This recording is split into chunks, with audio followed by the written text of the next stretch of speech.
My name is Jess Keener-Haas, and I am the state lead for the AEDY team at Patton. This is our fourth presentation we've had with David Yusem, and so we're so grateful that he's decided to join us one more time and share his insights on restorative justice practices and provide you some opportunities to workshop together today and have conversations regarding how to integrate this wonderful practice into your schools. David has over 20 years experience in conflict resolution and restorative justice. For the last 10 and a half years, he has been the coordinator for the RJ program in the Oakland Public School, and that is considered a national model for RJ implementation. So without further ado, we would happily like to welcome David Yusem again to present. Thanks, Jess. Great to be with you. Good morning, everybody. So great to see you. Yeah, my name is David Yusem, and I coordinate RJ at Oakland Unified School District. This is my 12th year now, actually. I think when I wrote that bio, Jess, it was when I had first started. So now it's been a couple of years. And so, yeah, I've been doing this work, restorative justice at Oakland Unified School District for the past 12 years, building a district-wide model for restorative justice. And so, I'm happy to be here to share some things I've learned, some of the ways we do things here. I'm going to differentiate this. This is going to be a little bit more of an advanced workshop because I've done some introductory workshops with y'all before, but I am going to differentiate this and include some sort of intro to RJ things, just to kind of marinate in that before we get into the work of talking about harm and conflict. So let me share my screen here, and we're just gonna cruise right into it. Okay. All right, thumbs up, everybody can see that? Right on. Great, so let's talk about the agenda. Just mentioned a little bit about it. So the first thing we're going to do is I'm going to try to make this interactive as possible, as much as you can do with a lot of folks here. But the first thing we're going to do is a sort of an activity, a circle actually, on values and relationships and in our work. And restorative justice really is about values and relationships. And so we always want to spend a little bit of time talking about our values, what motivates us to do this work, what is our grounding for the work, so that we can all be thinking about that for us. Then I'm going to do some review around what RJ looks like at Oakland schools. And then we're going to dig into conflict and then dig even deeper into harm and how restorative justice sort of works with and responds to and proactively tries to prevent both. And then a little bit around RJ processes for conflict and harm. I want to have some time, hopefully, for some Q&A and some time for you all to make meaning within your unique context. What this looks like for you. Maybe you've been doing RJ for a couple of years now or more. Maybe you're just starting. Maybe this is the first time hearing about it. But what does this look like for you? Did you have any aha moments, things like that? And then provide some resources. Our website, the OUSD website, I've put a ton of resources on there if you all want to go to it. I don't have the chat up right now, but maybe someone can put it in there. It's www.ousd.org/restorative justice. And I've got all kinds of stuff up there that might be helpful, including a bunch of toolkits that we've created too. And it's all just free. You can download all kinds of stuff. So, okay.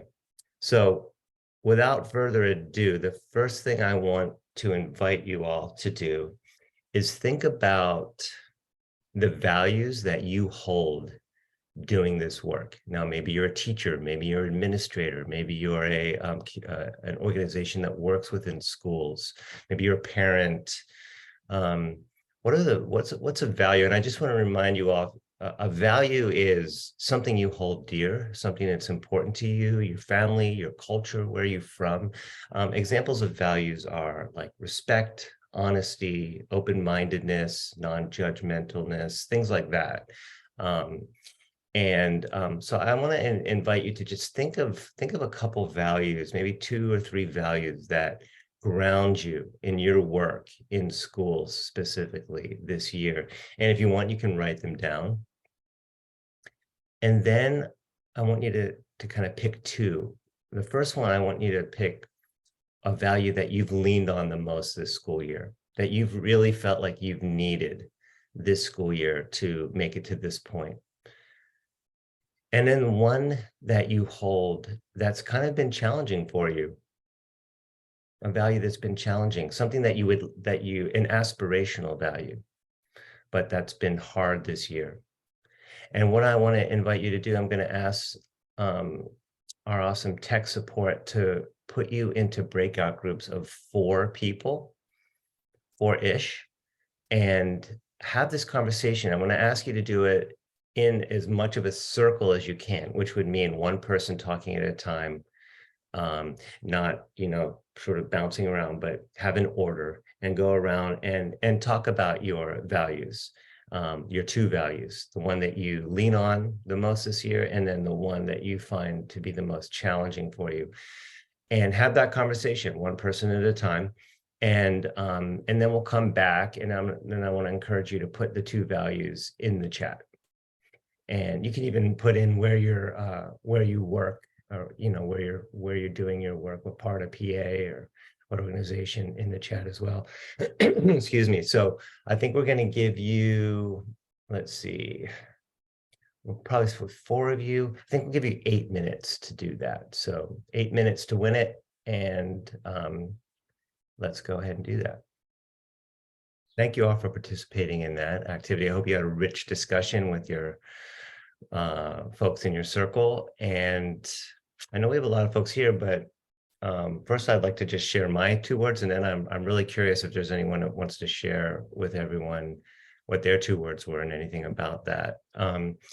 The words that I chose, they're really connected, actually. The first one is the one that I've leaned on this year, and it's kind of been my operating word, which is grace. I feel like I've had to give myself a lot of grace, and thinking about working with other folks is trying to give them as much grace as possible, doing this work in these times. And then when I was trying to think about, it was a little bit harder for me to think about the word that I lean on, or that's been hardest for me, but it's patience. It's actually so connected to grace, but trying to be patient, but mostly not necessarily with people, but systems that are slower than I would like. So is there anyone that feels like they want to share? Just go ahead and unmute. I'd love to hear some of your words, so we can get some other voices in the space. Don't wait for someone else. So our group had we had 4 members in our group, and I think we all kind of mutually decided on accountability. I brought up accountability and trust, whether it's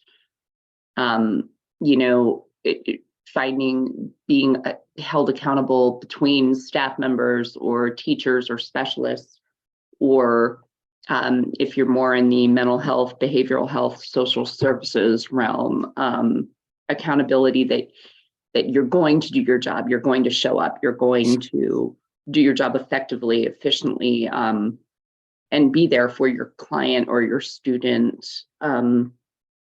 Trust between students and teachers, trust between clients and social workers, trust between employees, between colleagues.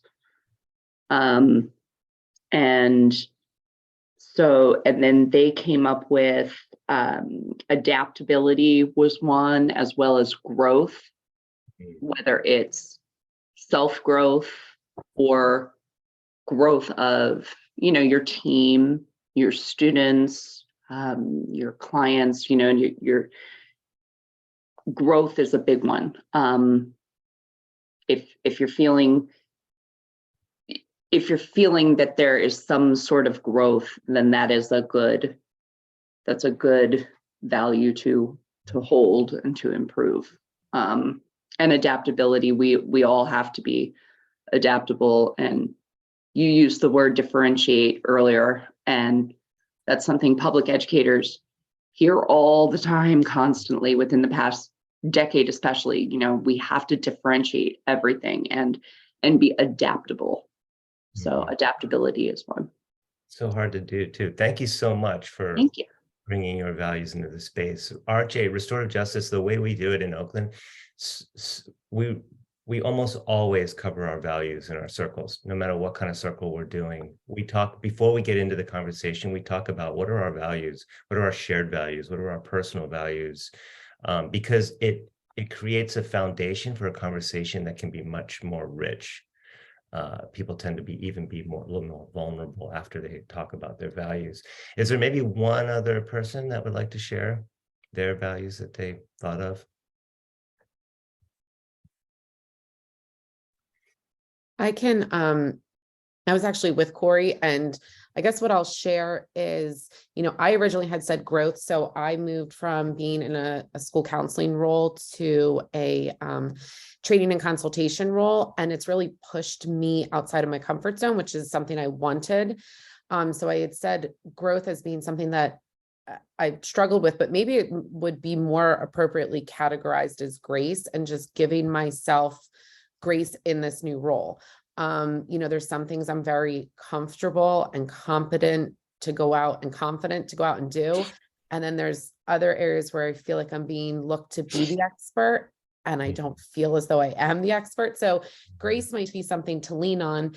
And then I have to say, moving into my new role, I didn't come from what I felt was the most supportive environment previously. And now I'm in with such an amazing group of individuals who've really embraced me, and I think reinforce those areas where I feel confident, and then support me in those areas where I feel like I'm lacking. So that's just been a really wonderful experience the past 10 months. Wow, thank you. Thank you very much for sharing that. That's very cool. Interesting thing, you mentioned the word expert, and I've been actually thinking about that word a lot, because the thing about, I think, being an expert is realizing how much you have to learn, like how much more the more you know, the more you realize how more there is to know.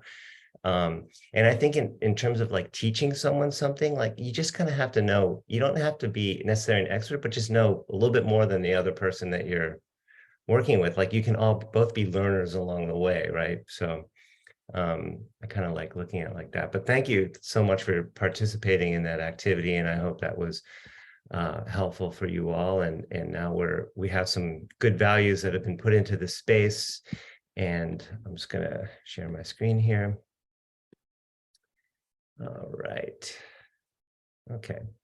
So let's get into restorative justice again. Again, this is the sort of review for those of you who have attended the workshop, or maybe you saw this video that of the last workshop I did. But I just want to do a review just so it's fresh in our minds. The difference between our current criminal justice and our school discipline systems, which are really very similar to each other, and restorative justice, so that we can get that right off the bat here. So when we think about our modern school discipline system, we're really thinking about what was the rule that was broken, who did it, and what are we going to do to them, right? So it's focused on the person who did the harm or did the crime or broke the rule. And it's about what are we going to do to them? They don't really have any agency in it, and they broke a rule. And so now they just have to deal with what the consequences are, the quote consequences. The consequences usually aren't related to what happened or have any meaning connected to what happened. They're usually exclusionary, right? Like you're out of the classroom, or you're out of the school for a few days, or you're kicked out of the district, or our view of consequences in our culture is very exclusionary. You are now separate from our community. And that is the punishment. And that is the idea behind that, is that it's so bad that you're not going to do it again, which has proven to not be true. If you think about our criminal justice system, no one would be in prison if that was the case. So let's go on to restorative justice, which is different. So restorative justice is deeply and profoundly relational. We're not really concerned about the rule that was broken or even the law that was broken. We're more concerned about the harm that was done. So the fracturing of relationships or the tear in the fabric of the community. What was that harm? And then what are the resulting needs? So the needs of the people or the person who's been harmed, but also the unmet needs of the person who did the harm, right? So the harm revealed by the offense, not necessarily also not necessarily caused by the offense, right? And then what are the obligations to make it as right as possible, right? And repair and heal and reweave that fabric together of the community. And what process are we going to use? We often will use a circle process. And our circle processes, as you will see later today, have a flow to them. It's not just sitting in a circle and talking. It's there's an actual way we do circles. So when you think about restorative justice, there seems to be a sort of a misunderstanding from some folks who just don't maybe know what it is, or have maybe read about it and don't quite get it, but that it's maybe soft somehow. But when you think about restorative justice in its truest form, when it's done with fidelity and integrity, it's actually quite difficult. And I have seen many students choose to would rather be suspended than to sit in a circle and be accountable to themselves and to the people that they've harmed, and make it right, seek to make it right. I've seen youth choose to remain on probation rather than go through this process where there's an option for graduating from probation. And so it's really difficult, and you need to be in a certain place to be able to do it. So it's not soft on crime. It's actually quite difficult to be accountable, because accountability means responsibility, right? If you feel responsible to a community, then you're going to want to hold yourself accountable, and that's really our goal, is to create a community where people feel responsible to it, connected enough to everyone else in that community that they feel responsible. We all make mistakes, and we should be given the gift of being able to make it right if we can. Just like in English and in math and science and other subjects, when we make a mistake, we're given the chance to correct that mistake. And the same should be true about behavior. So that is the difference between restorative justice and our punitive justice system. And you can begin to see, like, it's a pretty big shift away from what we currently have and what's been in place for hundreds of years and where we want to go with restorative justice. And the key thing about this is really creating the community that you want to restore to. And that's when we get into our multi-tiered system of support, or MTSS, the EduSpeak acronym, MTSS. And many of you, if not all of you, have probably heard of MTSS, the tier 1 to tier 2, the tier 3. Some of you might remember response to intervention, which is very similar. We, in Oakland, we use the framework for a lot of different things, but RJ is one of them. And this is how we situate our multi-tiered system of support framework, with, on the left there, relate being tier 1.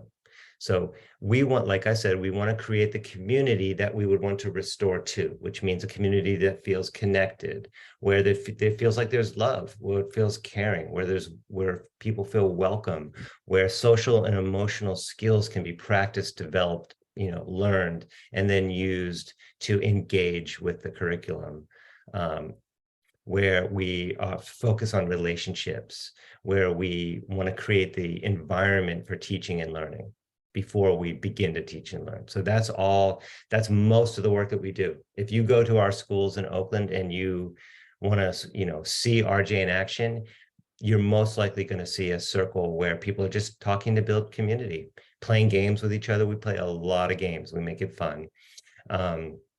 So that's tier 1. And you can see that picture right there. That's one of our high school interns, a former high school intern.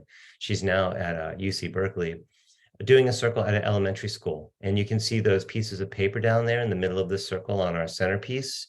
Those are the student values, just very similar to what we just did. And then tier 2 is repairing harm, smaller groups of people that need to come together and deal with an issue that may have arisen between them, a conflict, that kind of thing. And then tier 3 would be individualized support for one person. Whether they have been incarcerated and they're returning to school, and we want to realistically see what we can offer them so that they can attend school and achieve and graduate.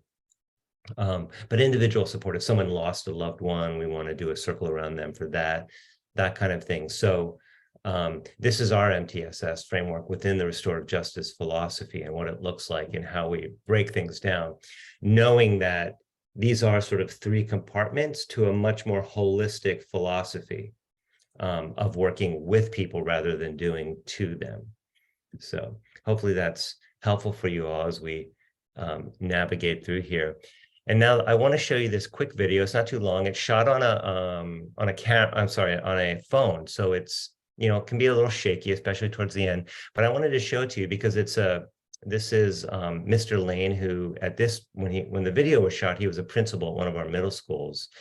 Now he works at the central office in the network with the middle school network. We asked him what he thought about restorative justice. And so I want to invite you to just watch and listen to this video of him. This is, again, an administrator or principal talking. Hey, good morning. We're here with Principal Lane. How you guys doing? I got some questions for you, for these beautiful folk. Why do you support restorative justice at your school? Well, one, I think restorative justice, well, let me back up a little bit. You know, I was first introduced to restorative justice when I joined OESD about 10 plus years ago. I was in its infancy. I just had finished my admin credentialing program, started in West Oakland, and worked with a woman, Rita Alfred. And it was quite powerful to have all adults in circle actually having an opportunity to share perspective. I mean, a talking piece to some extent equalized the voice in the room. And so we talked about behavior, we talked about culture, we talked about adult culture. People were able to be very honest, even in a situation where there's a power dynamic. When you have an opportunity to really actively listen and hear people talk from their heart, I think it changes you. And so I was excited then. And then I transitioned over to Edna Brewer. At that time, Brewer did not have RJ, and we had some other ways of dealing with discipline. Long story short, in the last 10 years, I left Brewer, and then I returned to Brewer, where RJ was actually starting to thrive.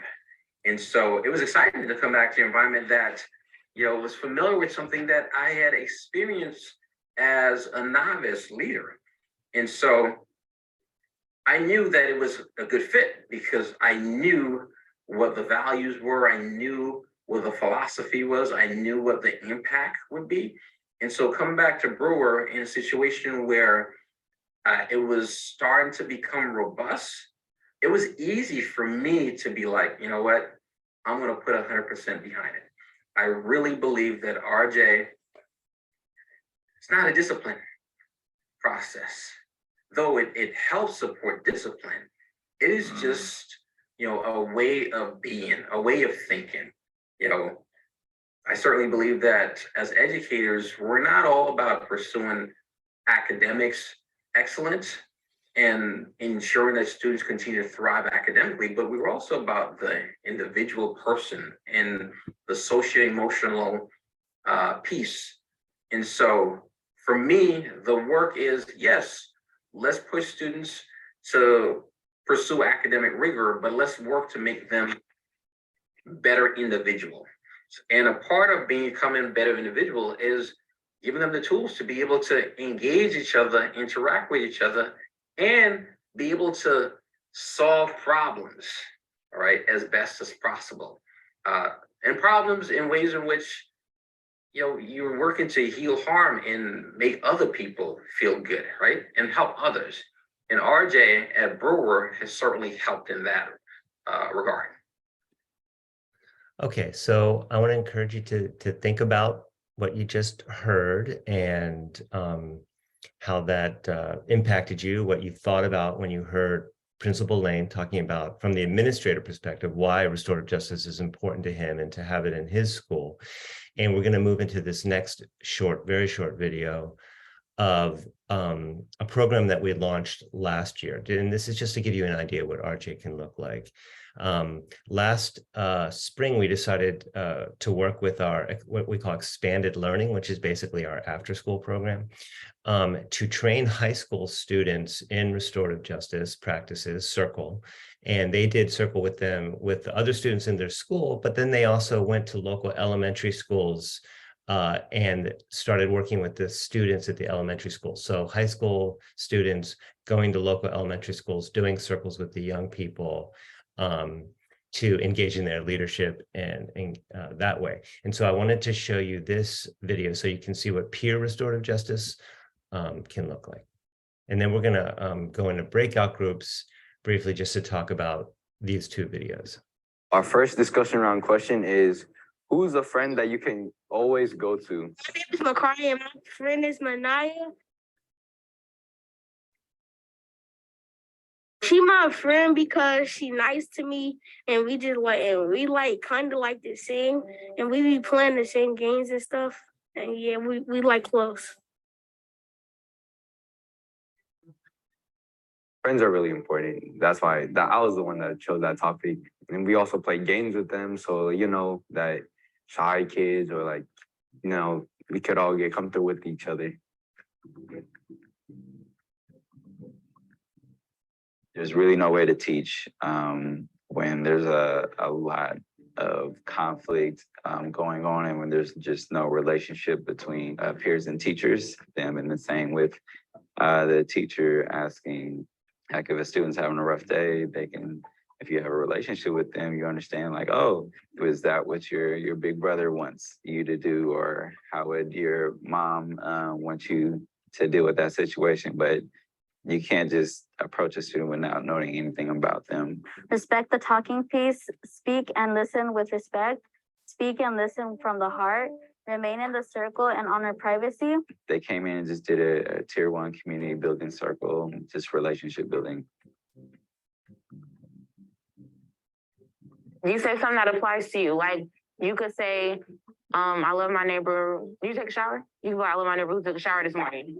There's still, of course, the bullying and conflict, but the reaction that kids have and knowing that adults can help and which adults to talk to and how to express what they're feeling. A teacher always tries to reiterate what the student just says to make sure she's understanding what they're feeling and that the other students understand what they're feeling, which is really important, but something that I don't think we consciously as adults think about doing with kids.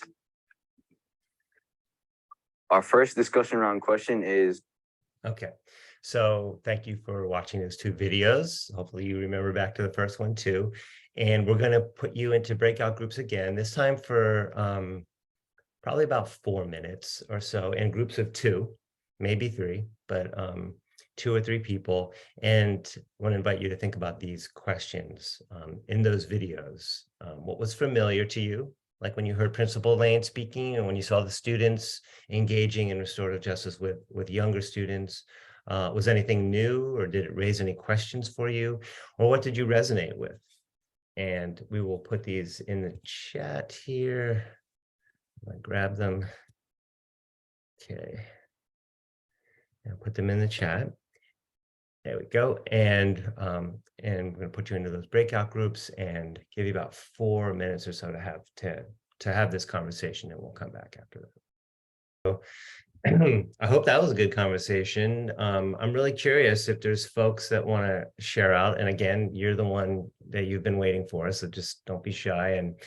And what did you think of those 2 videos? What came up for you? What did you resonate with? Was there an aha moment?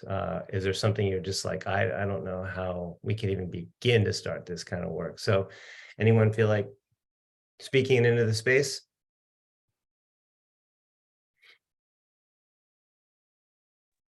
Something that resonated with me, and just from living experiences, the one teacher I believe mentioned how like there's no point in trying to get the kids to learn if there's a lingering thing going on, right? If there's a big issue that really needs a circle, to try to power through a class just is a poor decision, right? And so I spent 14 years in the classroom and now just moved to an administrative role, but making sure teachers know that that's an okay, right? Like the math lesson might just not need to happen today.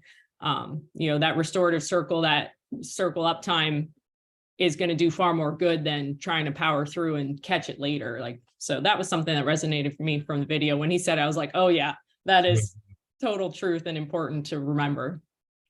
Yeah, thanks for lifting that up. It makes me think about 2 days ago, I did a training for teachers at one of our elementary schools. And afterwards, a teacher came up to me, a first-year teacher, teaches 4th grade, and she said, can you come back to my classroom and just kind of look at it and see what you think? And we were talking specifically about having a peace corner, place where kids can go and chill out. And she wanted me specifically to look at that peace corner. And I went to her classroom and it was rather chaotic, stuff everywhere, books everywhere. And her peace corner was not good. It looked more like a timeout kind of corner. But at one point we were talking, I said, well, do you ever do like circles? She's like, yeah, we do circles here and here. And I was like, well, what do they look like? And they just seemed, it was all about her being in power and talking about the curriculum really in the circle. And I said, that's not the kind of circle I'm talking about. I was like, do you ever play games with them? She said, we don't have time to play games. And I was like, you don't have time not to, because that's where students are going to want to come back, especially if you do it at a predictable time every week. Like if you do it every Friday, you're going to have a circle, or every morning, or every after lunch, or whatever, every after recess, and you play a little game, or you talk about something that's fun that the kids want to talk about. Could be video games, could be Ariana Grande, whatever, but build those connections, because that is what's going to make you have time to actually deliver the curriculum. So I'm totally with you, Autumn, because you're not going to have time if you're just dealing with one thing after another. And then guess what's going to happen? You as the adult are going to make things worse, because you are going to get triggered. We as adults, we got to remember, we will escalate that student oftentimes more, or even re-escalate them if they're starting to de-escalate, because that's when we start to get triggered, and we can end up making things worse by not recognizing our own triggers and having strategies to deal with them. And that often happens, especially when we're frazzled, and there's 30 other kids in the classroom. So it's a lot of it is looking in the mirror, I think, and also stopping and finding avenues for creating connection. I think RJ circles are a great way. So thank you for that. Is there one other person? I joked with my partner in my breakout room that it sounded like I was getting kickbacks from IIRP for restorative practices training. I swear I'm not, so I'm just going to preface what I say with that statement. I'm a restorative practices trainer. I'm at IU-17, which is like Cumming, Bradford, Sullivan, and Tioga counties in the northern part of Pennsylvania. And I want to echo what you just said, David, and I saw it too in the video. Adults, if we don't have the skills we need to create positive environments in our own social emotional learning, social emotional wellness, whatever you want to call it, life ready skills. If we don't have that, then we can't create positive environments for kids. And so restorative practices for me is a way to give everyone a common language. So all the grownups are using the same language. We're all asking the same questions. We're all interacting with students in the same way. So it sort of gives everything a structure. And then we teach the students, and then the students teach each other, which was what I saw that resonated the most with me in the video. When the high school students were working with the elementary school students, I said to my room partner, their high school students are like rock stars to elementary school students. It is like, big kids are coming and they want to talk to us. So how powerful that can be when you get to the point where your older students understand the processes and understand the relationship building and the model, and they speak the language and they buy in, and then to send them out to other students and say, here, we want to teach you how to do this now, and we want you all to be invested. That's very powerful. Thank you, Monica. I appreciate that insight. It reminds me, one thing I've noticed, the difference between adults doing RJ and young people, especially high schoolers, is that adults, we have our comfort zones. And if we're not vigilant, our circles will start drifting towards our comfort zone. Whether you're a teacher, a therapist, someone who practices conflict resolution, because we have, we're more comfortable. Like, for example, I'm just giving you an example. My background is conflict resolution, right? I've done a lot of mediations, community mediations. That's where I came from before I moved into OUSD, community mediation model. And so if I'm not constantly vigilant about the circles I do, before I know it, they will turn into mediations and the power will be triangulated through me, because I feel more comfortable when I'm in power, or more, have more control. Circle, you're more leveling the playing field in terms of power. And I've seen that with other people as well, with other professions, especially therapists and teachers.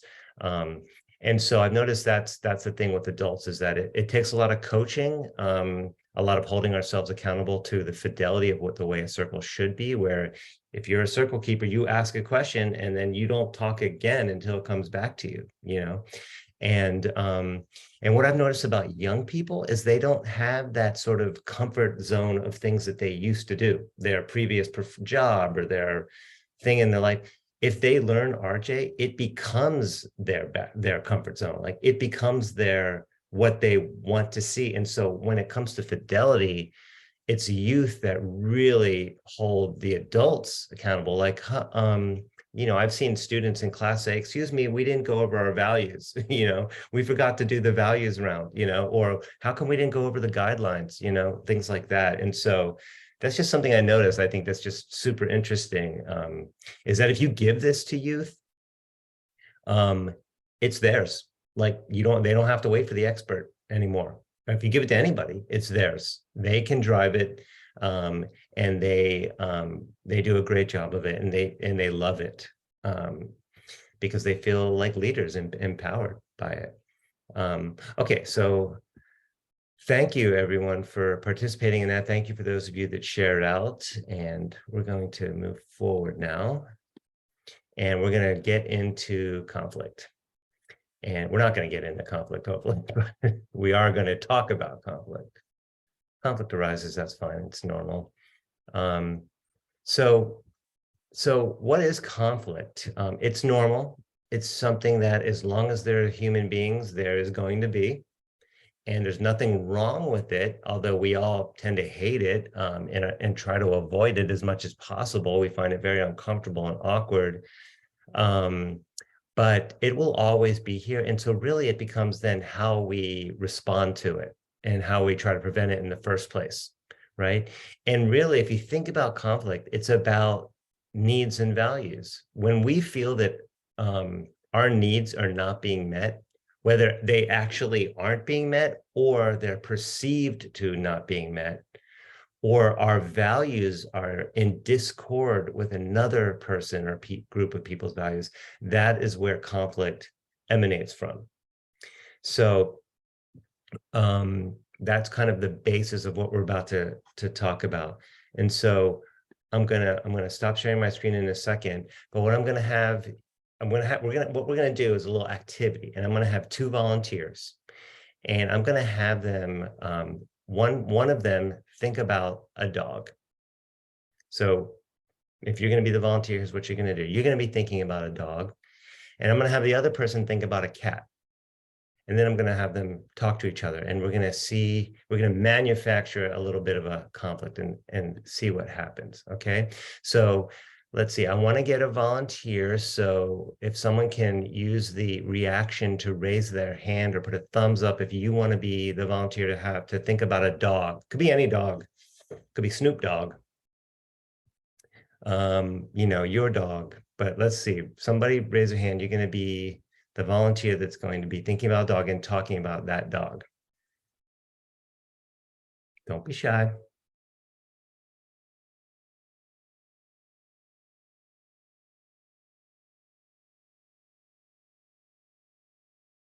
Now's the time to do it if you want to do it.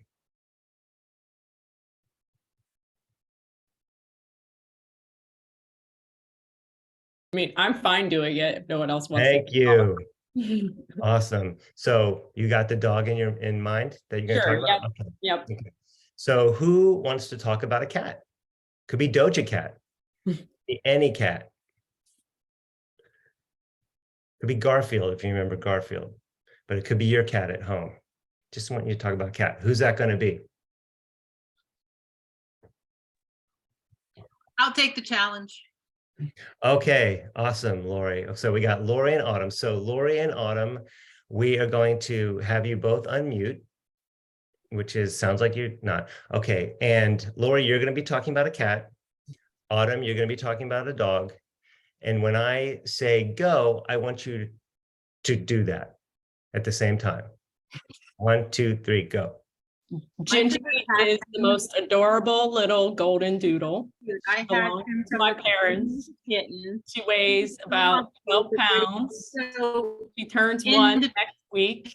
and Let's see. I didn't have to care every second. She has. Okay, my you mom can has stop. You can stop. Lori, you can stop. Thank you. So appreciate you two for volunteering. Thank you very much. So what did we just see there? We saw 2 people talking at the exact same time. And that is what typically conflict looks like, right? People, what did we see there? Somebody speak into this space. What did you notice? What was going on? Okay, so I really noticed at first, I was just going to use, adjectives to describe a cat and a dog, or their own personal cat and their personal dog. But they used everything in sentence form. Like they really wanted to converse about it, like in detail about their cat and their dog. And it was almost like they were having conversations with, the audience in their computer screen, but at the same time, simultaneously. So it wasn't very legible or, fluent, understandable for us, but. Right. It was hard to understand, probably hard for them to understand each other. Autumn, let me ask you, did you hear anything Lori said? That's what I was going to say. I have no idea what Lori said. Right. And Lori, did you hear anything Autumn talked about her? Autumn was talking about a dog. It was a golden doodle. I'm not really sure anything else, but I did hear the first part because I was trying caught to a little bit further over her. You caught a little bit of it. How did it feel? And this is for everyone. How did it feel to watch that, or to? No, I see you shaking your head, Cindy Johnson. How did it feel? It was hopeless. You couldn't hear or understand anything. Yeah. Thank you. Yeah, so it felt hopeless. I noticed both of them really wanted to talk about their animal, and I did tell them talk at the same time. I didn't say, if you feel like listening to the other person, go ahead. But that is how most people are in conflict. If you ever watch the presidential debates, if you can remember back to the last one, or any debate for that matter, that's what happens. We don't, we tend not to listen. We tend to want to get our point across. There's a lot of yeah, but, right?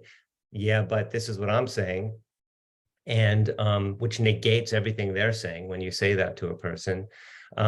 So that's what conflict tends to look like. And it tends to be how we do things. The interesting thing about conflict is that a lot of adults, we engage in conflict as if we're like kindergartners, because we never got proper conflict resolution training or focus in school. And so if you see adults sort of arguing or being in conflict with each other, it's like kindergartners fighting with each other.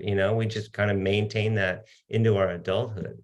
And so going a little bit further with that, let's see, here we go.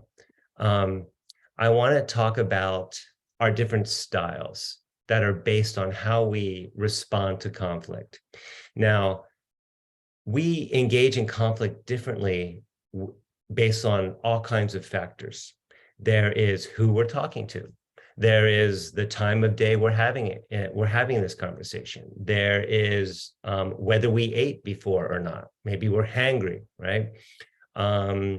Whether it's our own kids or someone else's kids, whether it's a good friend or a family member or someone that you just met or someone you don't even know. So we're sort of all over the place in terms of our styles and how we engage in conflict based on all these different types of situations. But basically, when you think about being in conflict with another person or watching other people, maybe their students be in conflict, there's this correlation between, let's say it's you having a conflict with another person. There's a correlation between your needs and their needs.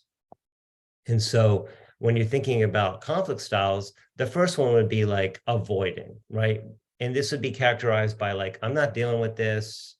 I'm not going to respond to this. You know, I'm seeing two kids get in a fight. I'm just going to walk away. I cannot handle this. Or, you know, this person is really pissing me off, but you know what? Forget it. I'm not going to deal with this. That would be avoiding. That's not meeting anybody's needs, right? Sometimes you have to do that.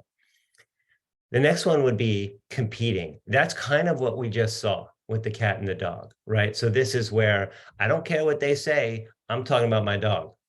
I don't care what they say. They're going to hear about my cat.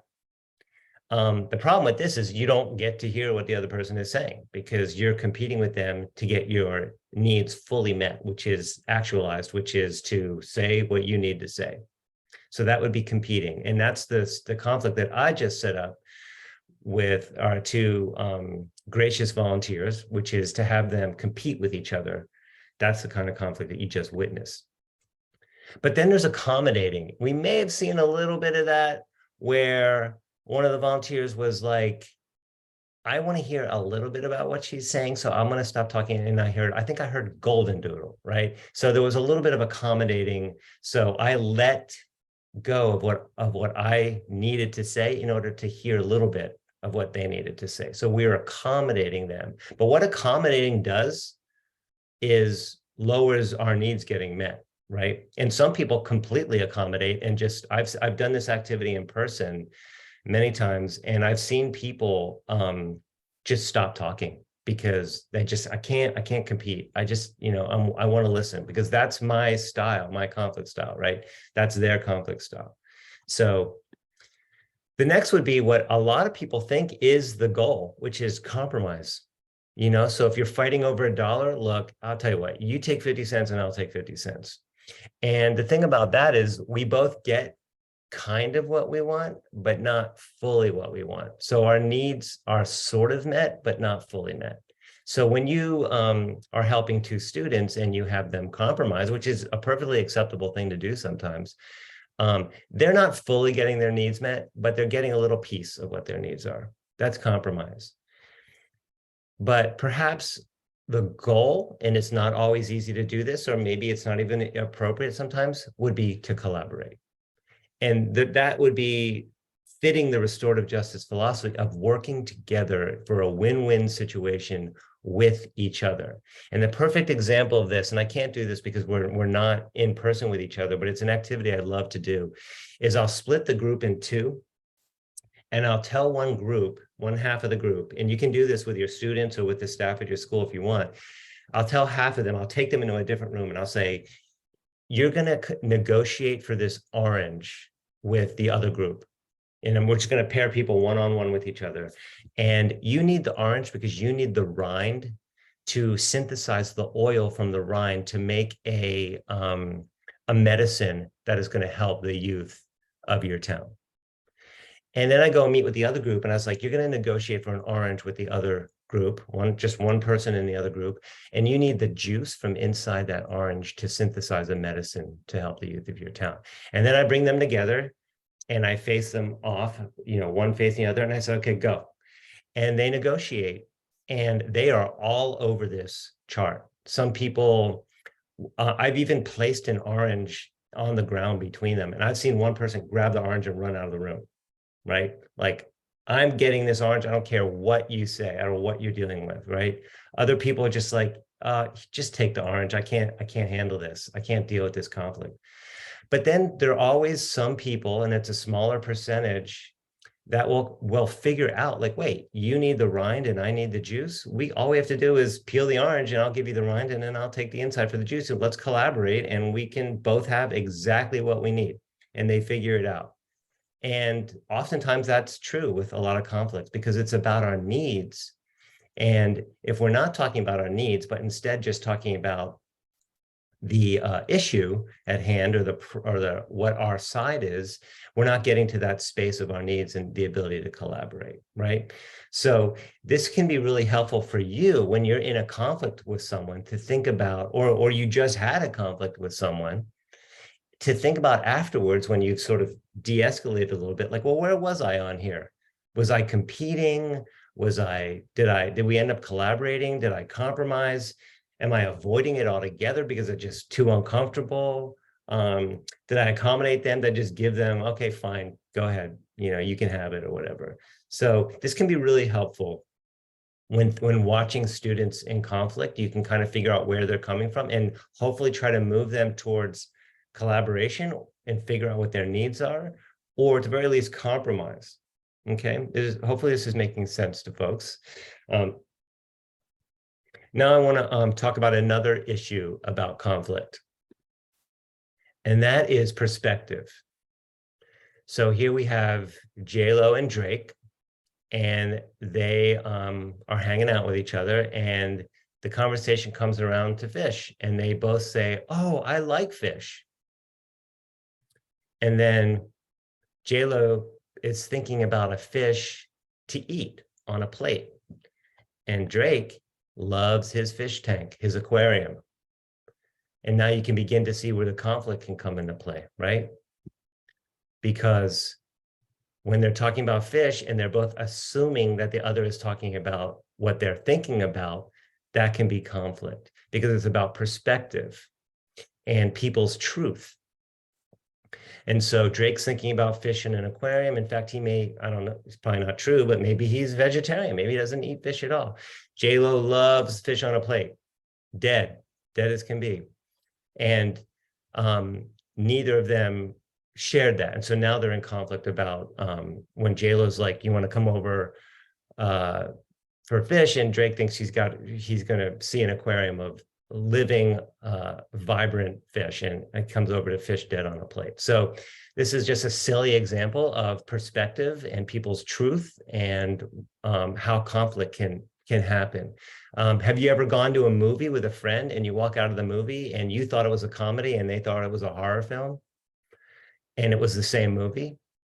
And it's all based on our perspective. Everything we've experienced our life has led us to this point where one person feels one way about something. I once did a mediation where between two guys that worked at the bus barn that drove buses at a school for a school district, and one guy swore that the other guy pushed him, and the other guy was saying back and forth like, I just bumped into you by mistake. I had no, I just, it was purely by accident that I bumped into you. And the other guy was positive that he had pushed him on purpose to bully him. So again, perspective. And so I want to now spend a little bit of time about this, which leads me to this. So this is all very theoretical around conflict, but it's really, I think, really important when working with youth in the classroom and with our fellow adults in the building and in school districts to think about conflict from this level. Because so we just talked about how conflict is about perspective, what conflict looks like in our different conflict styles. This is called the ladder of assumptions, or sometimes referred to as the ladder of inference. And this is what happens when people get into conflict about something. So at the very bottom of the ladder, something happens as if a camera recorded it. So there's no judgment about it. There's no feelings about it. There's nothing. It's just something happened, right? And we observe it from our perspective based on everything we've experienced in our life, past traumas, past experiences with other people, past experiences with similar situations, never having been in this situation, whatever it is. We observe it and we begin to select certain data from it. And then we ignore other data from it. And then from that data, we begin to make meaning and assumptions and jumping to conclusions. And then all of a sudden we create a belief system based on all of this, and we take action. And this happens within milliseconds.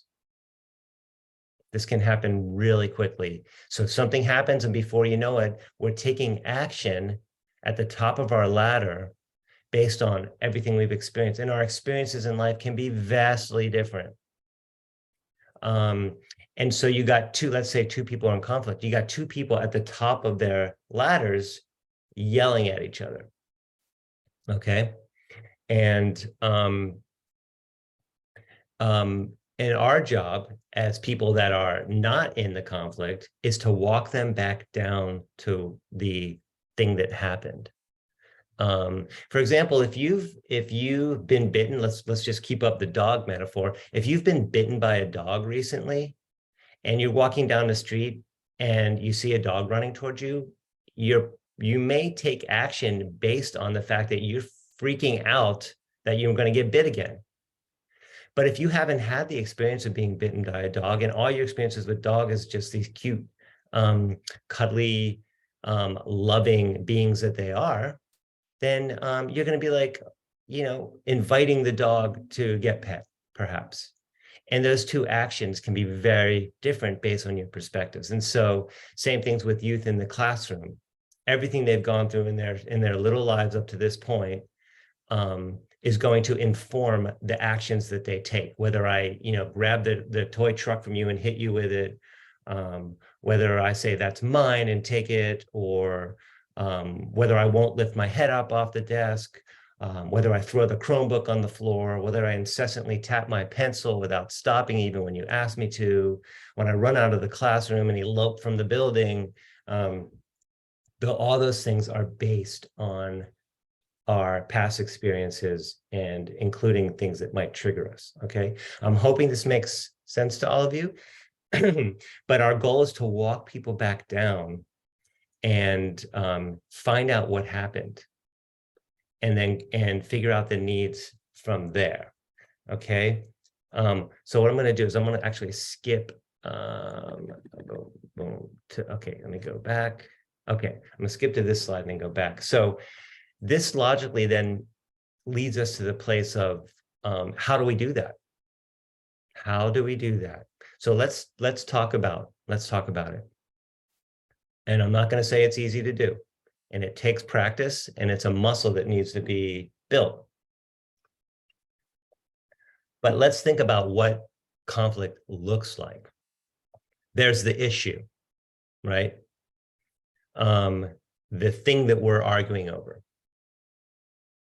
And then we have a position on it, right? So the issue might be texting in class. Let's just take texting in class as an example. We got a teenager, they got their phone out, they're texting in class. They're not allowed to text in class. It's a very clearly stated guideline of the classroom and of the school.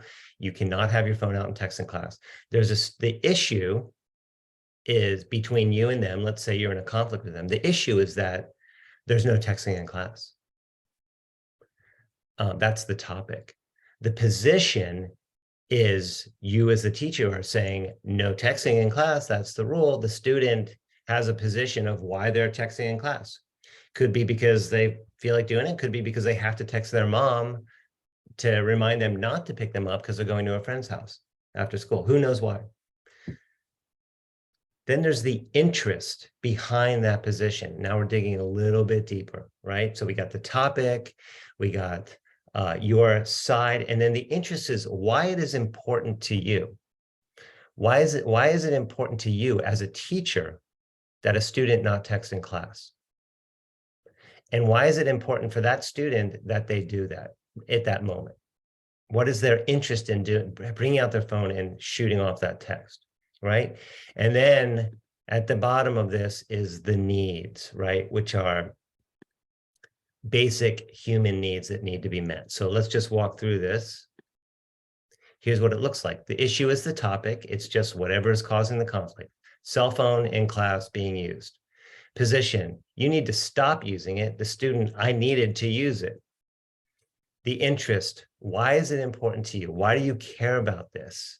I can't teach if you're in the class, if all the students are texting using their phones, okay? I can't do what I need to do. In a student, I needed to tell my mom not to pick me up, otherwise she was going to drive half an hour to get here. I had to do it, and I just remembered to do it. And then there's the basic human need at play, and this is what underlies everything, is that I need to pay my rent, I have a mortgage to pay, I got to put food on the table, and the way I do that is teach, and I need to be good at it, and I need to have a classroom where I can do that. The student has all kinds of needs too, around their relationship with their mom, with whatever their needs are at the time. But we're talking about basic human needs here. So the goal then is to focus on this and walk down, because usually what we do is we get up at the top of the ladder and we just yell from our different positions right here, right? I said no texting in class. You're not allowed to text in class. It's a school rule. You know about that. You need to leave. I had to text. You don't understand. I needed to pull my out. I normally don't. I needed to text, blah, blah, blah, right? And then we just sit there back and forth, just yelling from the tops of our ladders, our position. And like I said before, it's filled with, yeah, but I need this. Yeah, but you can't do that. Yeah, but I need this. Yeah, I can't do that. But if we are able to walk down and identify these needs, then that's where we can begin to get back up to the topic and begin to try and figure out what's really going on and have that conversation. So imagine a conversation with the teacher and the student, maybe afterwards, after class, to figure this out. And then you can have the conversation. Well, maybe, do you think texting in class was the best way to do that? Or is there another way? Could you have just raised your hand and maybe asked me? Have the conversation. Like, yeah, I understand you needed to tell your mom you just remembered, but I think there's a better way than just doing it this way, and figuring and having a calm conversation that's not getting escalated. So this is where it all comes together, right? There's the conflict, there's the people, how people argue, there's the way they do it, there are different styles of doing it. There's our perceptions and our truths, which can be very, very different. If you think about our country and how polarized it is right now, it's because of some people have, everybody's beliefs are based on everything they've experienced, and we've all experienced sometimes very different things growing up in very different places. And so that's one of the reasons why these conversations can be so hard. And in all this is something we talked about at the very beginning, which is our value systems and our values and what's important.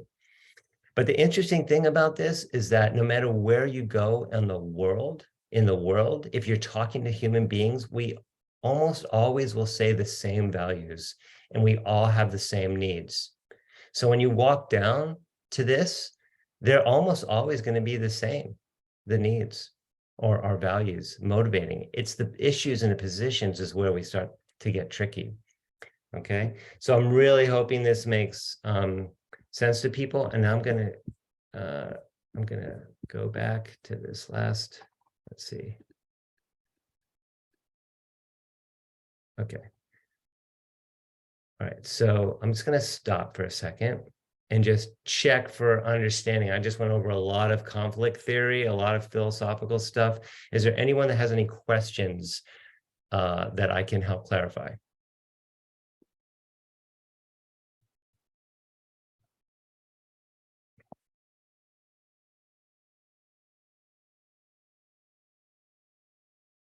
Oh, okay. We have a clapping Monica. Thank you for that. I'm glad you like the content. Anyone else? One thing I've learned to be comfortable with is just the weird, awkward silences. I'm so used to it. So I'm good if you guys just want to take a second.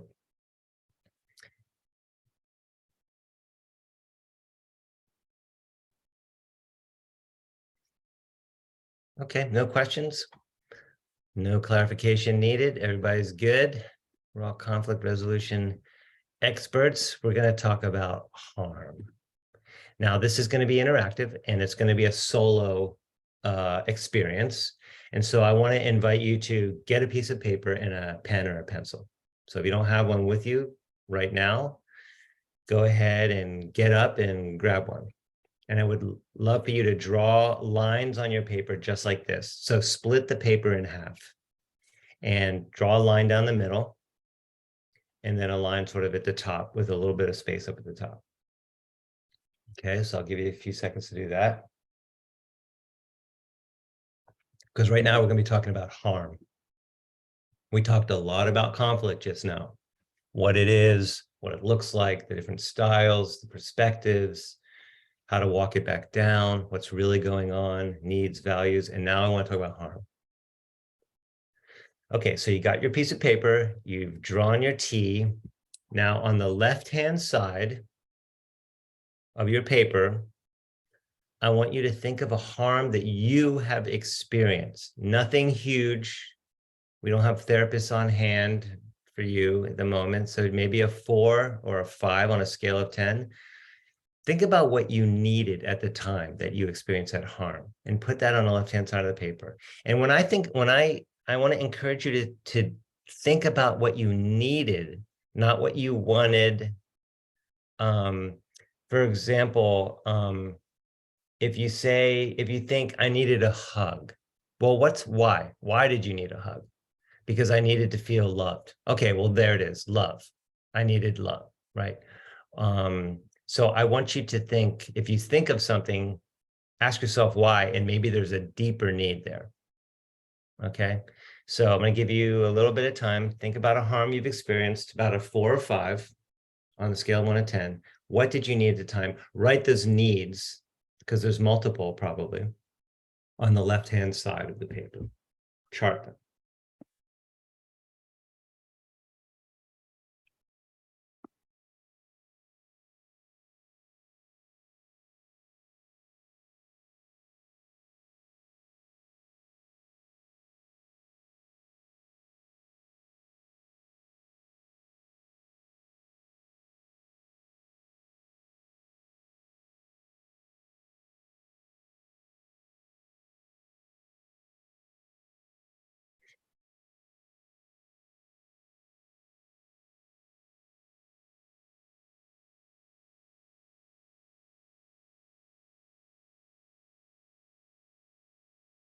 Maybe about 20 more seconds to think about those needs from when you were harmed.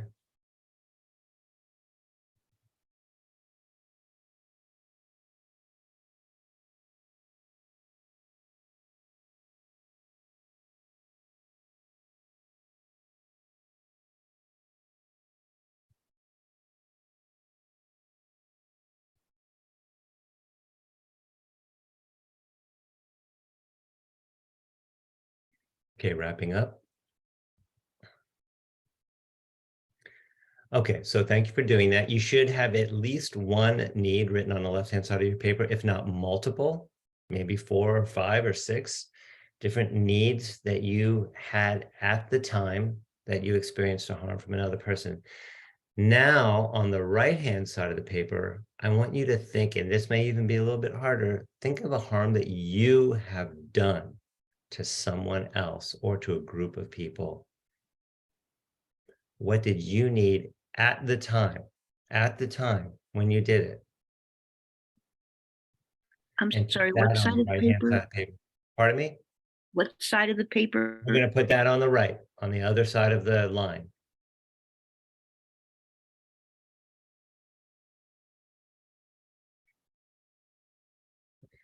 And if you have a hard time thinking of a harm that you've done to others, if you have children, just think about this morning. You probably harmed them this morning somehow, rushing them out of the house. Doesn't have to be a big harm.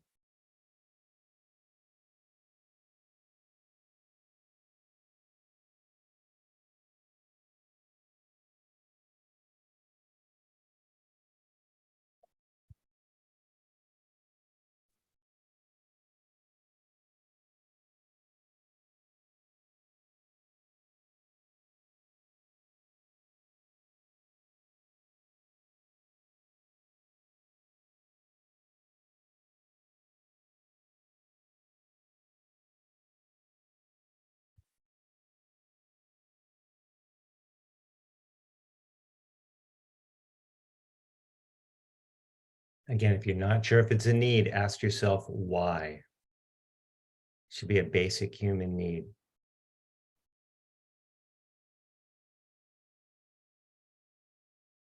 Food, clothes, shelter, love, respect.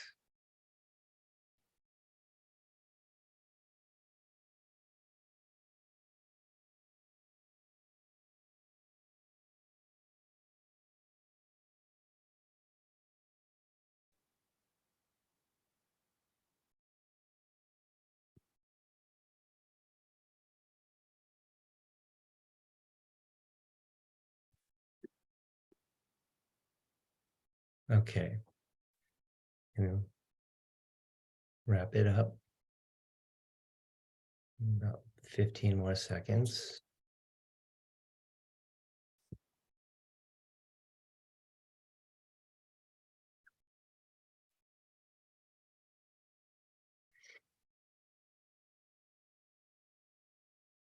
Okay. So thank you for doing that. Now I want you to look at your chart. You've got the needs on the left-hand side when you were harmed. You got the needs that were present for you that caused you to harm others. And I want you to notice what you notice about that. Are there any correlations between the two sides? Are there any similarities or differences? And I want to encourage you to practice a little vulnerability and see if you're willing to share out what you notice. I'm willing to share because I almost didn't understand that you were asking for something different on the right side because it was identical. Yeah. And I think that's what really stood out to me. It was kind of the same thing. It was actually the same incident that I was thinking of, but it was, yeah. So it was the same. It was a single incident where you were harmed and you caused harm. yeah. And the needs that you needed at a time when you were harmed were the same as when you caused the harm. Do you feel like sharing what those needs were? So this is with my child. So when you brought that up, and it was really like connection, love, and respect. Yeah. Yeah. Those are big motivating factors that can lead to a lot of conflict. Yeah. Thank you so much, Joanna, for sharing that. I really appreciate you for that. Is there anyone else? What did you notice? Any correlations?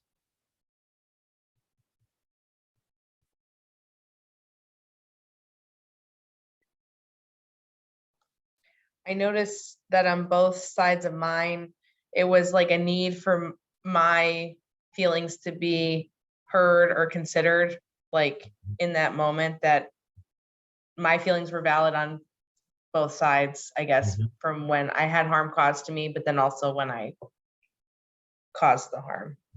So the need to have your feelings heard or validated. Yeah.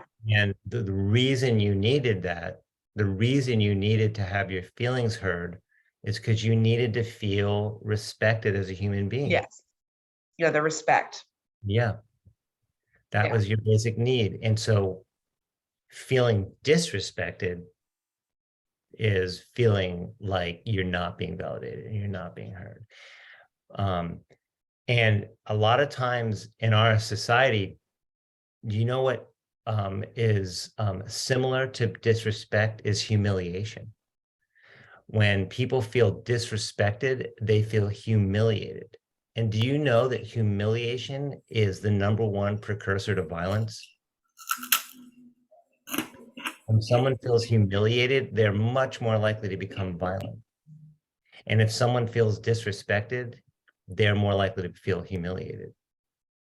So disrespect is really interesting because respect doesn't even mean anything, because what respect looks like to me is very different than what respect looks like to you. And so oftentimes I'll see people will be in a circle or a mediation, and the first thing that comes to mind is like, well, let's agree to treat each other with respect. And then I make sure that we don't just write that into the agreement because it means nothing. I'll say, okay, that's fantastic. I'm so glad you came up with that. What does that look like for you? And then let's put that into the agreement. So respect must be defined. Who will do what by when. So thank you for that. That's super cool. Thank you for sharing and for practicing vulnerability. Let's move on here. That's an interesting activity, I think, because it really helps us go deep on what harm really is and how to kind of mitigate it or be proactive around it. All right, let's go here. We did this. We did this. Okay. All right.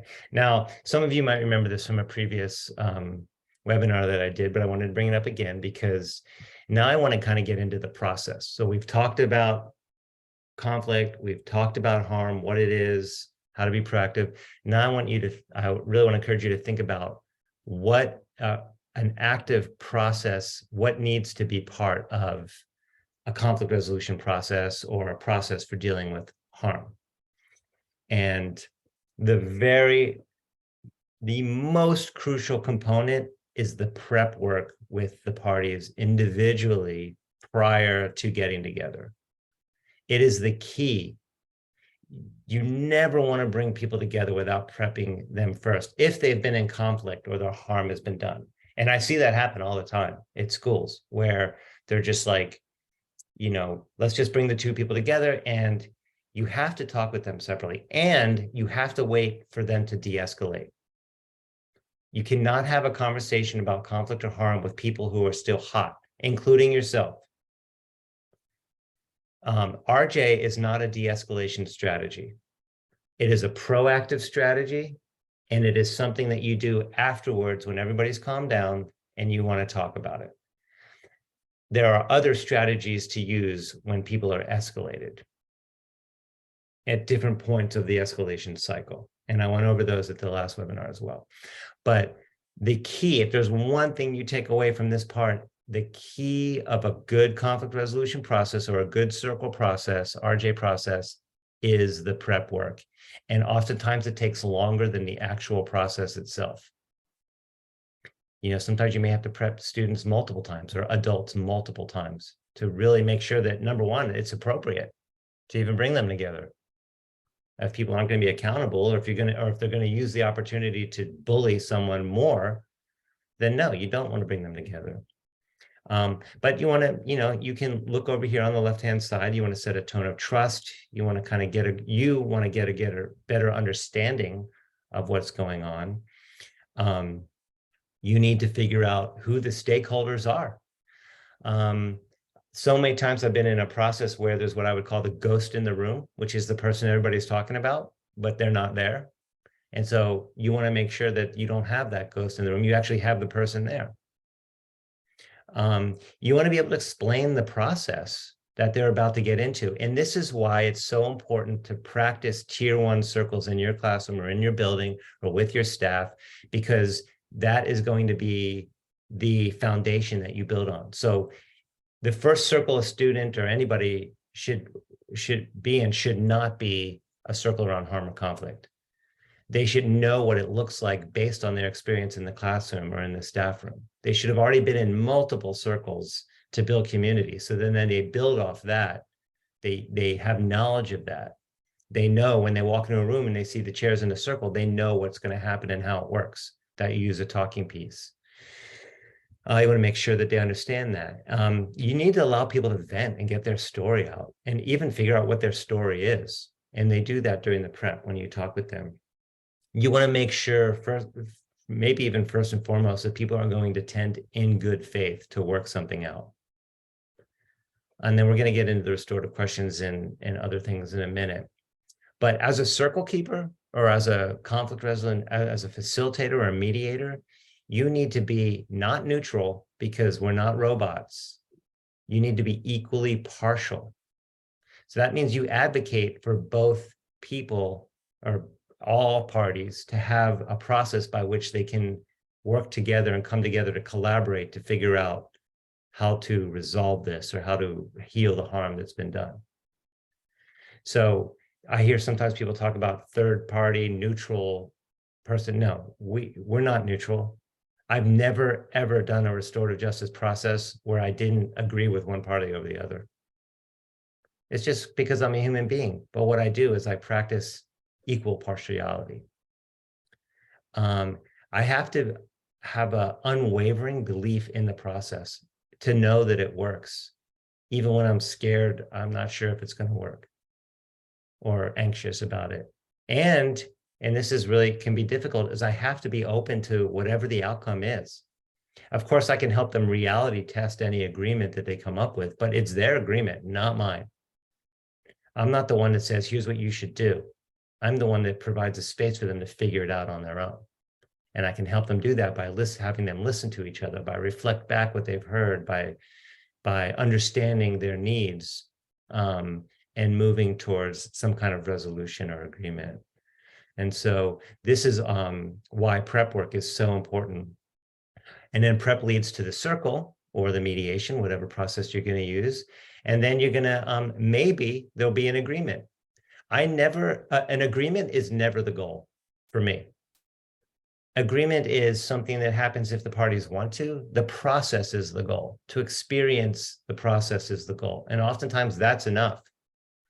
But sometimes people want to have an agreement. And I just make sure that agreement is smart, meaning it's specific, who will do what by when, it's measurable, it's attainable, it's realistic, and it's time bound, especially for young people. You know, the younger you go, the shorter the amount of time you have to make sure that this agreement is followed through on. And then you got to follow up. And this is where a lot of processes fall down, is that you have a great prep, you have an awesome circle, you come up with agreement, and then nobody follows up. And it just goes back to the way it was. Follow-up doesn't have to be a serious, difficult thing. It can be simple as just checking in with somebody.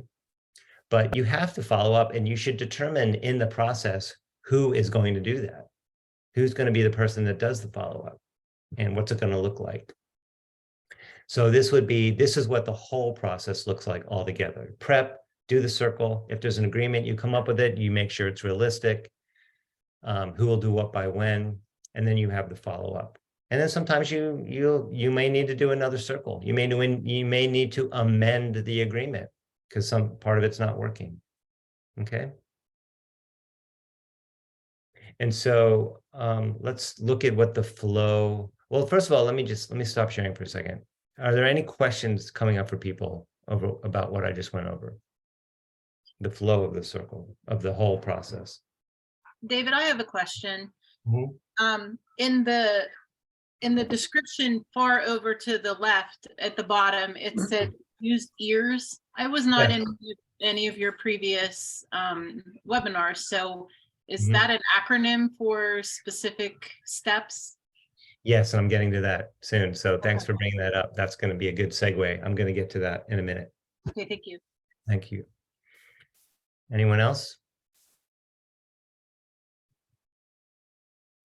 So the prep is like you're pulling people individually that have been involved in this. You're not, so you should pull them separately to kind of let them talk, vent that session out, and like you can hear all sides of everything that kind of is going on. I'm just trying to like clarify and process that in there. Yeah, the interesting thing is you need to give people what they want, and what they want is to be heard. It doesn't matter what they're arguing about. People just want to be heard, and especially young people are used to not being listened to by adults because we already know what they're going to say. We already know, we've heard it before. But we need to let people speak and be heard. And the way they're heard is by us reflecting back what they've heard and allow them to speak uninterrupted. And you have to do that with both sides or all the sides. And it can take time. And this is something sometimes it's not teachers that should be doing this because they got to teach. There needs to be another person in the school that can engage in these kinds of processes. That doesn't mean teachers never do this because sometimes they can't. especially if you're in elementary school. You might have time where you have to take two students aside or whatever, but oftentimes teachers are not the ones that are going to do this. It's going to be someone whose job it is to do RJ, or the assistant principal, or a counselor, or a case manager, or a teacher on special assignment, or someone else, the principal. Okay, and I know I already can tell there's people, 90% of you are like, we don't have those people at our school. Who's going to do this? Well, there is someone at your school that can do this, but they need to be trained in it, and they need to practice it, and they need to be coached and have some technical support. But there is someone or a couple people at your school that can share this role. And in OUSD, we actually have RJ facilitators that schools hire, and it is their job full-time to do this work with the school, not for the school. Their job is to do it with the school. So in other words, they train everybody to do it and then support them as they do it. All right, I'm going to get back to sharing here and move into the next part. Let's go. All right, so let's just look at the flow of a circle for harm or conflict. Remember earlier on, I said that there's a flow to the circle, and that it's not just sitting in a circle. There's a way we always do circles. We always do an opening. By the way, when we sit in circle, we're not doing it around a table. We're doing it around a centerpiece that's probably on the floor or on a low table. We like to bring our whole selves to the space. We're sitting in a circle facing each other. There's nothing in between us. There's a centerpiece, a piece of cloth, something on the floor. There's talking pieces on it. There could be parts of nature, like a plant, stuffed animals, different things that are meaningful to the community. We do an opening. An opening is can be a quote. It can be mindfulness. It could be some deep breathing. It could be some movement. It is something that you do, everybody does together to open the space, to create an intentional space. It could be ringing a chime, ding. It's a way to signify to everybody that we're about to have a conversation or do something fun together, but it's creating an intentional space. Then we talk about why we're here, and then we check in, and we often do silly check-in questions, like what car did you wake up as this morning, or what if you were in the Olympics, what would be your sport, or based on how you're feeling, describe it as a weather pattern. There's a million, I'm sure you all have come up with them, but there's a million ways to check in where you don't have to just say how you're feeling, and then we review our guidelines, and we talk about our values. And there's a lot of ways we do that. We'll sometimes draw our values on paper plates, put them in the center of the circle or on cards. If we've done it previously in a previous circle, we'll bring them back out and put them in the center and review them or add new ones. We'll talk about what we call courtesies. So often, instead of norms or rules or guidelines, sometimes we'll call them courtesies, which are just ways, how do we want to be courteous with each other in this space? And we'll come up with those ways.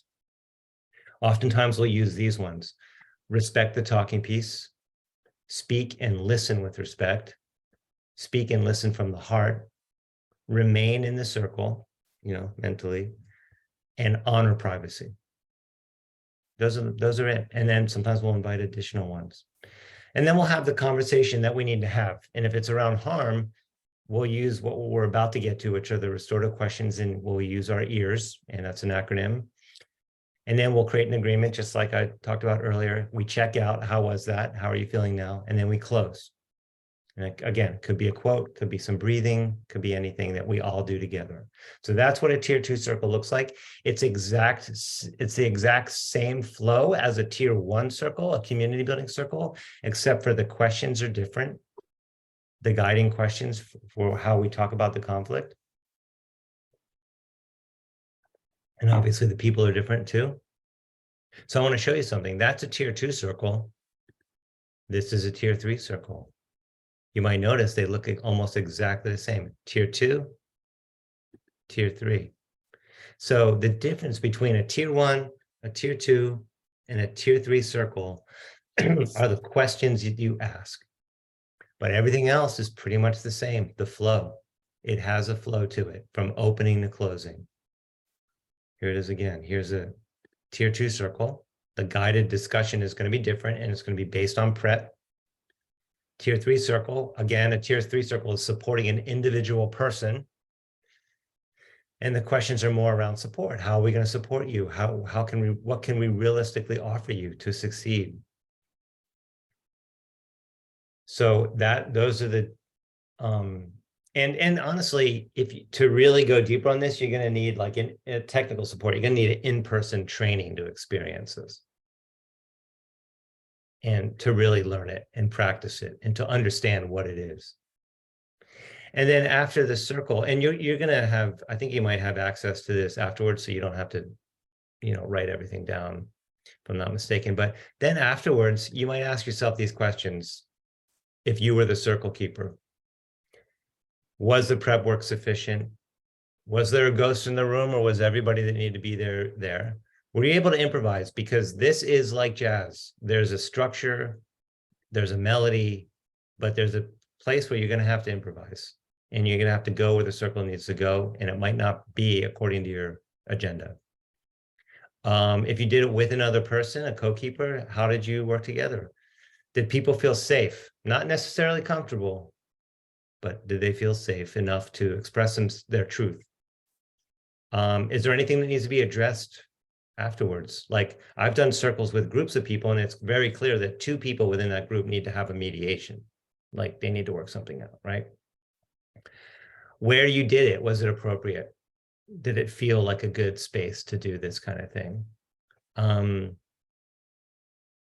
Timing can be really difficult. Was the timing, did you have enough time? Did you space it well? Were the questions that you asked appropriate? Did they work well? Because RJ really is, a lot of it is the art of the question, Afterwards, you think, oh, maybe I should have asked this question, or, did things come up afterwards that you thought maybe it would be good to ask that you might need to follow up on? And what kind of follow-up did you say that you were going to do, and does it need to happen? So these are questions I just kind of put together like after the circle that you might ask yourself, right? So let's see, we got about 11 minutes. So I'm going to go through this next stuff pretty quickly, but we're going to get to, by the way, I know I've gone over a ton of stuff, and there's a lot to think about. So I'm hoping that after today, you can review some of these slides and just kind of really think about this and what it means for you. So now we're going to talk about listening and getting into ears and restorative questions. And so that's why I put up this little funny slide.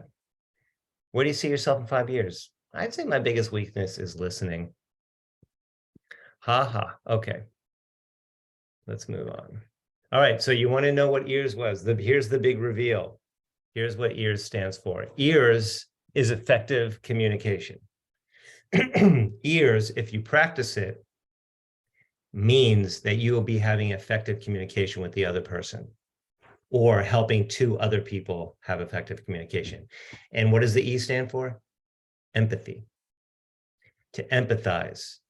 So if you're helping two people in conflict, or if you're dealing with your own conflict, it's really important that you show empathy for the other person. And that can look like a head nod, facing them, looking at them in the eyes, saying things like, wow, I can imagine how that would be difficult, or sounds like, like that was really rough for you, or, there's a million ways to show empathy. What empathy is not is necessarily agreeing with the other person. You don't have to agree with someone to empathize with them, but you're letting them know that you are trying your best to understand what it's like, what they're going through, or what it's like to experience what they're experiencing. So E is empathize. It's really important to empathize. It's hard to do with someone that you are in conflict with, because you kind of want to say what you need to say, and to empathize seems like you're wasting time. But empathy is really important. A stands for asking questions, clarifying open-ended question, meaning not yes or no questions. So instead of saying, were you 2 ever friends? You want to say, tell me about your friendship before this happened. You want to elicit a story, a narrative. And you want to ask questions also to make sure you understand what they're saying. And then the way you let them know is by the R, by rephrasing back to them what you heard. Right? So you're going to show empathy, you're going to show the head nods, you're going to look at them in the eyes, if that's appropriate in your culture. You are going to show that you empathize. You're going to ask clarifying, open-ended questions, allowing people to tell their story and tell their narrative. And then you're going to be like, let me see if I have this right. So it sounds like, and then you're going to rephrase back to them what you just thought you heard. And then give them a chance to be like, yeah, thank you. That's exactly right. Or no, actually, it's this way. And you'd be like, okay, so what you're saying is this. Yeah, okay, great. Thank you. Go ahead. Sometimes I interrupt people. Some people will go on and on and on, and I'll just be like, I'm sorry, I just want to interrupt you for a second. I just want to see if I have this right. So what I'm hearing is this, right? If you do that simple thing, you're giving people what they want, which is just to be heard, to be listened to. It's a gift. It immediately de-escalates any kind of situation. And then the last S means summarize. Summarize is kind of like rephrasing, but it's at the end, you're like, all right, here's kind of what I heard. It sounds like we were kind of talking and then you left the room and you shut the door and you meant to just kind of shut it, but the wind took it and it slammed it. And so you didn't mean to slam the door. It's just that's what happened. And so you're saying that you didn't mean to make it seem like you were mad, but you just trying to shut the door and the wind took it. So that's kind of what I heard that your thing is, right? So that's empathize, ask questions, rephrase, and summarize. That's ears. It's really something that you can memorize and practice. You can practice it with your spouse, with your partner, with your friends, with your students, with your coworkers. You will notice a change if you do this, but it takes practice, and you can write it down and put it on your wall. But it takes practice. But I bet you, if you're not already doing this, and many of you probably already are, if you do this, you will notice a change in your interactions with people, especially around conflict. Okay, so that's ears. And then quickly, because we're running out of time, this is the restorative questions. Now, many of you probably have already seen these, people who've been practicing RJ, those of you who've, someone mentioned IIRP, which is the International Institute for Restorative Practices. These are questions that are just used all over the world to lead someone through a process of dealing with harm or conflict. And these are also the same questions that you use in prep to help people figure out what their narrative is, what their story is, what's going on for them. And it's questions, we have these posters at all of our schools and we teach them to the students. And when something happens, they know this is the questions. These are the questions that we're going to ask them. Excuse me. And the interesting thing about this is, once you've been doing this for even like a couple months, you don't even need to ask the questions anymore. You just say what happened, and the person will just cycle through them. And they may not do them in order. In fact, oftentimes they'll start with number 1 and then go immediately to number 5, what's been hardest for them, because they need to express that before they can go to the other parts. And these are the exact same questions that we ask someone who's been harmed and someone who's done harm. It doesn't matter. They work for both. And we ask these during prep, and we ask these during the actual process. And these questions will lead someone through understanding what they were going through at the time. If they've moved in their position or their understanding of the situation till now, understanding the impact of what they've done on themselves as well as others, and giving them the gift of being able to do something about it. So anytime we do something wrong, we tend to have a little shame. And in our culture, what we do is we make people stew in that shame by punishing them. And we don't give them the option of fixing it as best as possible, which is to move through the shame to do something about the mistake they've made.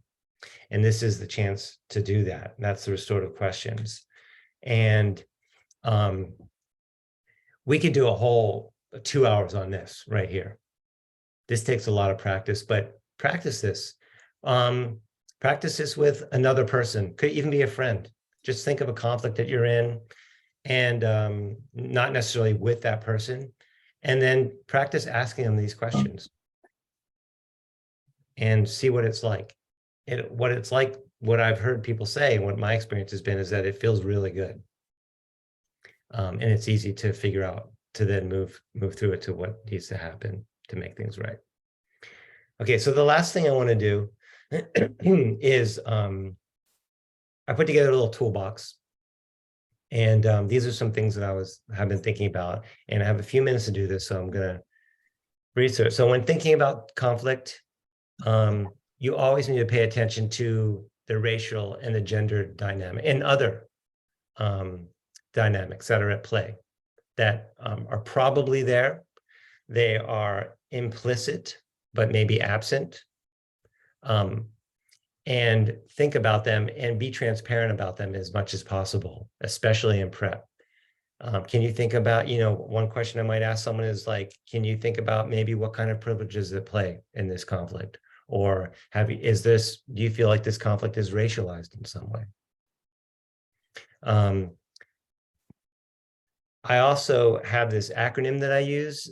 In fact, I'm looking at it. I have it on the wall right above my computer.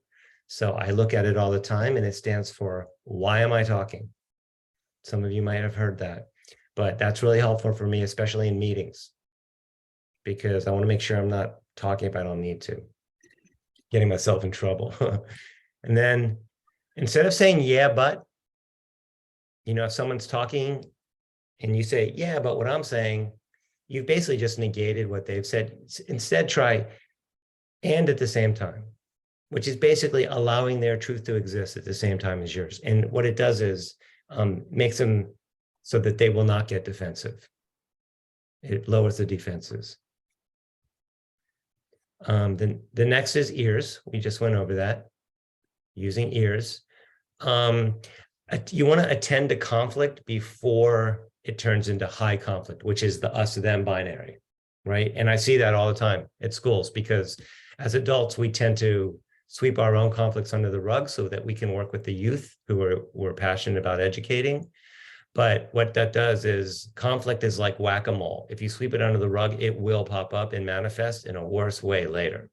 And it'll turn into high conflict where you got all the teachers against the principal, or all the staff against this person, or this group of teachers against this teachers, or the parents against the teachers, or, the binary, the us-them binary. And you want to avoid that because it's hard to walk that down. I know we're at time now, so I'll just cruise through this. Don't ambush people. Set a time and place for the conversation ahead of time. And then recognize that conflicts are property and they belong to the people who are in it. So help them work through their own conflicts. Don't steal conflicts from people and tell them, here's what I think you should do. And adults are really doing that. It's really good at doing that, especially with young people, is to say, okay, I see what's going on here. Here's what's going to happen. You do this and you do this and we're good. No, don't steal the conflict from them. It's theirs. It's their opportunity for resolution. So conflicts are property. And there's a great article called Conflicts as Property that was written in the 70s by a, I think he's Danish guy named Niels Christie, that you can read, that's still pertinent today. So I'm going to end it there because we're at our time and I want to honor your time. And I want to thank you all very much for being present with me today and sticking with me, even though a lot of this was philosophical and theoretical, and really extend my gratitude to all of you. So thank you very much. And I'll send it back to you, Jess. Thank you so much. I want to thank everybody for your participation today. We did put the Act 48 information to fill out if you would like those 2 hours for today's presentation. Know that this entire presentation, along with the documents, will be posted on our AEDY website in the coming weeks. So you'll have access to it to be able to share it with others. Thank you again to David for all of the last 4 huge, wonderful presentations and really giving us some insight on restorative practices in Pennsylvania. So thank you.